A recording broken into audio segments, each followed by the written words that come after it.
Something occurred in the silver market today that requires your immediate attention. While most investors were conducting their normal routines, while silver's price was quietly trading sideways, the largest bullion banks in the world were executing one of the biggest single-day short position increases in recent memory. $2.3 billion worth of new short positions were added in a single trading session. Not over a week, not over a month.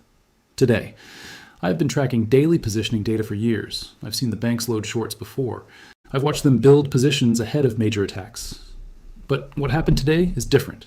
The scale is massive, the timing is suspicious, and the implications are alarming. The banks are preparing for something. They don't add $2.3 billion in shorts for no reason. They don't coordinate this level of positioning unless they're planning to use it. And based on the pattern of previous short loading events, what comes next could be a violent attack on silver's price that catches unprepared investors completely off guard. Welcome back. If this is your first time here, subscribe immediately because this video contains time-sensitive information that could affect your silver holdings in the coming days. By the end of this video, you're going to understand exactly what data I'm referencing, how I calculated the $2.3 billion figure, who is loading these shorts, why they're doing it now, what historically happens after major short loading events, and how to protect yourself from what may be coming. Let me start by showing you exactly where this data comes from. I don't expect you to trust me without evidence.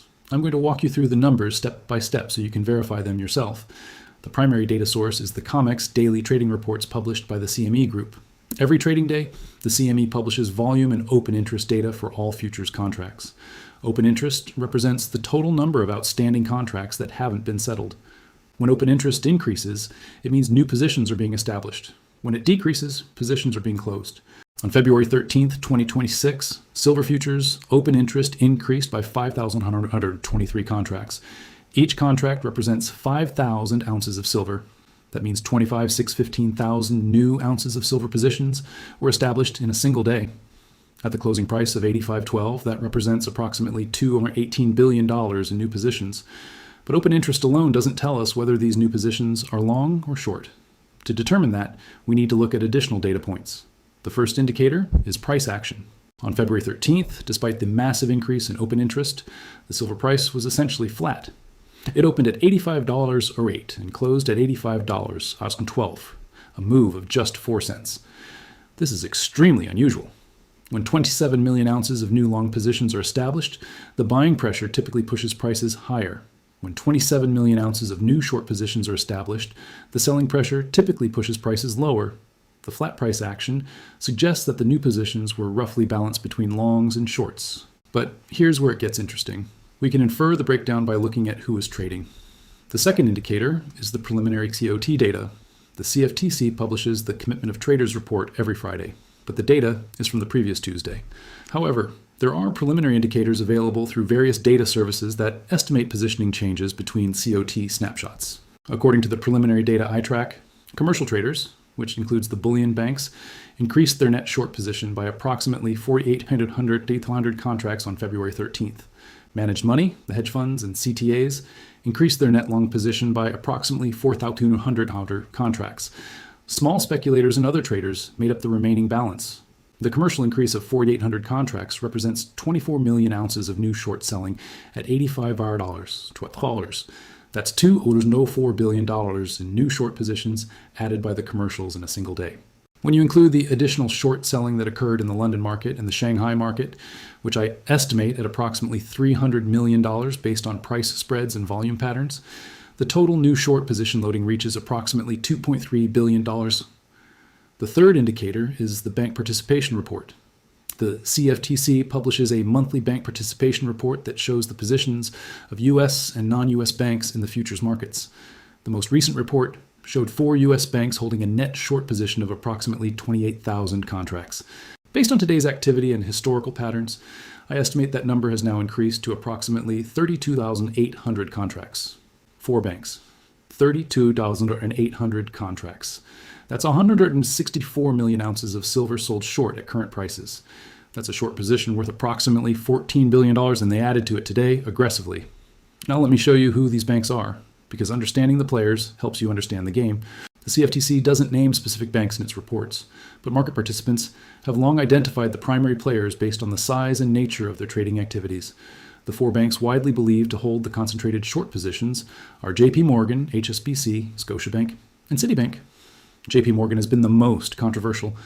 In 2020, JP Morgan paid $920 million to settle charges of precious metals market manipulation. They admitted to spoofing and other manipulative practices spanning 8 years. They paid the fine and continued trading. Their short position in silver has remained substantial. These banks aren't taking short positions because they expect silver to go down based on fundamental analysis. They are market makers. They take the other side of customer trades. When industrial users hedge future purchases by going long, the banks go short. When speculators buy, the banks sell. But here's the problem. The concentrated nature of their short positions creates a conflict of interest. When they're massively short and the price starts rising, they face huge losses. They have an incentive to push the price down. They have the means to do so. And they've demonstrated a willingness to manipulate markets in the past. Today's $2.3 billion in new shorts looks like preparation. They're building ammunition. They're positioning for an attack. Now let me show you what historically happens after major short loading events, because this isn't the first time the banks have aggressively added shorts. The pattern is recognizable. Example 1, January 28th, 2026, 3 days before the January 31st crash. On January 28th, open interest increased by 4,100 contracts, while price remained flat. Commercial short positions increased significantly. 3 days later, silver crashed 31%. The shorts that were loaded on January 28th became massively profitable on January 31st. Example 2, October 15th, 2025, 1 week before an 18% correction. On October 15th, open interest spiked while price consolidated. Commercial shorts increased by approximately 3,800 contracts. Over the following week, silver dropped from $92,000 to $75. The shorts profited.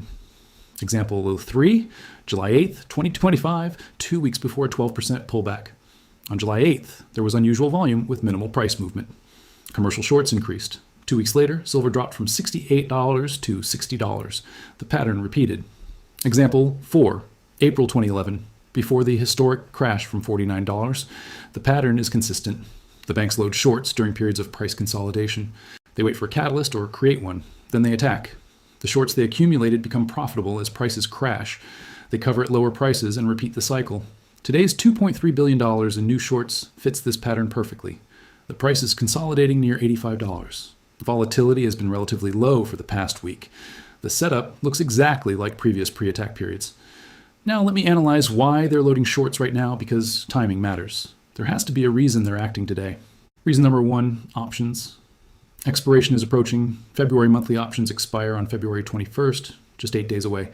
There's significant open interest at the $85 and $90 call strikes.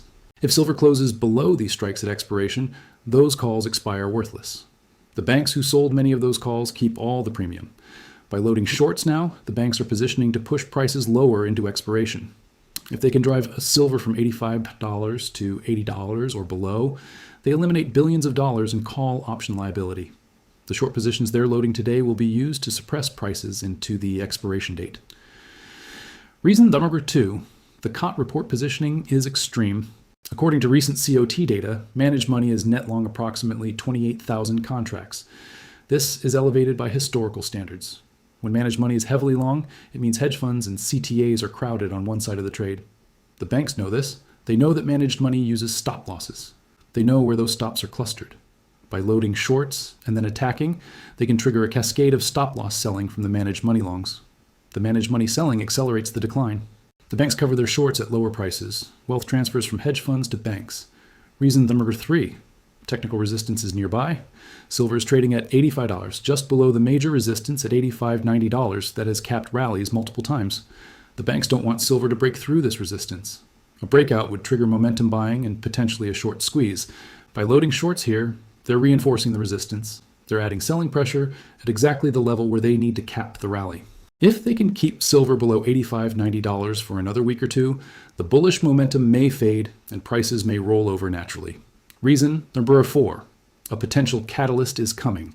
The Federal Reserve announcement is scheduled for February 19th. If the Fed is more hawkish than expected, it could provide cover for a silver decline. The banks may be anticipating hawkish commentary and positioning ahead of it. Alternatively, there may be a catalyst that's not yet public knowledge. The banks have information advantages. They see order flow from their customers. They have relationships with policymakers. They may know something is coming that will move markets. Reason number 5, they need to reduce their existing losses. The banks are sitting on approximately $6.5 billion in unrealized losses on their short positions. Every day silver stays at $85, they bleed more money. They're desperate to push prices lower to reduce these losses. Loading more shorts is a doubling down strategy. They're betting they can crash the price far enough to offset their losses on the new shorts, plus reduce their losses on the existing shorts. It's a risky strategy, but they may feel they have no choice. Now, let me tell you what could happen in the coming days, because understanding the potential scenarios helps you prepare. Scenario 1. The attack comes within 48 to 72 hours. The banks use the shorts they loaded today, plus additional shorts loaded tomorrow to launch a coordinated attack. They dump thousands of contracts in thin markets. They trigger stop losses. The price crashes 10 to 15% in a single session. They cover at lower prices and profit. Scenario 2. The attack is timed to options expiration. The banks wait until February 19th or 20th, just before expiration. They attack then to maximize damage to call option holders. The price crashes. The calls expire worthless. The banks profit from both the short positions and the expired premiums. Scenario 3. The attack coincides with a news event. The banks wait for the Fed announcement or another news event that provides cover. They use the news as an excuse for the crash. Mainstream media reports it as a reaction to fundamentals rather than manipulation. The banks profit while avoiding scrutiny. Scenario 4. The attack fails. The banks attack, but the buying is too strong. Physical demand absorbs the paper selling. The price dips briefly, then recovers. The banks are forced to cover at higher prices. Their losses increase. This scenario is possible, but historically less common. Scenario 5. No attack comes. The short loading is defensive rather than offensive. The banks are hedging other exposures. They don't attack, and the positions are gradually unwound. Silver continues its rally. This scenario seems unlikely given the pattern of previous short loading events. Now let me tell you how to protect yourself, because knowing that an attack may be coming is only useful if you act on that knowledge. Protection strategy. Number 1, reduce leverage immediately. If you're holding silver on margin, if you're trading futures, if you have leveraged ETFs, reduce your exposure now. When the attack comes, leveraged positions get liquidated first. The banks specifically target leveraged longs because forced liquidation accelerates the decline. Protection strategy. Number 2, move stop losses to safe levels. If you have stop losses set just below current prices, they will likely be triggered during the attack. The banks know where the stops are clustered. They will push prices through those levels to trigger the cascade. Consider either removing your stops entirely and being prepared to hold through volatility, or moving them to levels below major support, where only a genuine breakdown would trigger them. Stops at $82 will probably get hit. Stops at $70 are less likely to be hit by a manipulative attack. Protection strategy. Number 3, keep cash ready to buy the dip. If the attack comes, it will create a buying opportunity. The same silver that's $85 today might be available at $75 or $72 after the attack. Have cash ready to deploy. Be prepared to buy when others are panicking. Protection strategy. Adobe 4. Focus on physical over paper. Physical silver in your possession cannot be stopped out. It cannot be liquidated. It cannot be manipulated. During paper market attacks, physical prices often hold up better than paper prices. Premiums increase as paper crashes. If you own physical, you're protected from the worst of the attack. Protection strategy. Number 5. Watch the data. Monitor open interest daily. Track the COTI reports. Watch volume patterns. If you see signs that the attack is beginning, you can make real-time decisions. Ignorance is the enemy. Information is your protection. Let me close with a broader perspective, because today's $2.3 billion in short loading is part of a larger pattern. The bullion banks have been fighting a losing war against silver for years. They have massive short positions that are underwater. They attack repeatedly, but the price keeps recovering. They're bleeding money. Their desperation is increasing. Each attack is an attempt to shake out weak hands. Each attack is an attempt to frighten retail investors into selling. Each attack is an attempt to buy more time before the inevitable short squeeze. But the fundamentals haven't changed. The supply deficit is still 100 million ounces per year. Industrial demand is still growing. COMEX inventory is still near record lows. China is still restricting exports. The structural shortage is real and getting worse. The banks can attack. They can crash prices temporarily. They can cause pain to leverage longs, but they cannot change the fundamentals. And eventually, the fundamentals will win.